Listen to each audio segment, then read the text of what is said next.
C'est le grand jour pour les 55 élus du pôle métropolitain de l'estuaire de la Seine.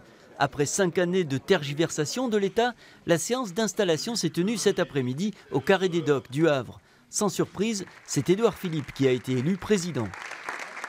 On est très réjouis, on est très heureux et je vous assure que parmi tous les élus qu'il y avait aujourd'hui, de droite, de gauche, les options politiques sont assez variées. Du nord et du sud de l'estuaire, il y avait une vraie fierté à l'idée de se dire qu'on avait enfin réussi à créer quelque chose qui va être au service de tous. Le pôle métropolitain s'étend sur 3 départements de Fécamp à Lisieux et représente un bassin de près de 550 000 habitants.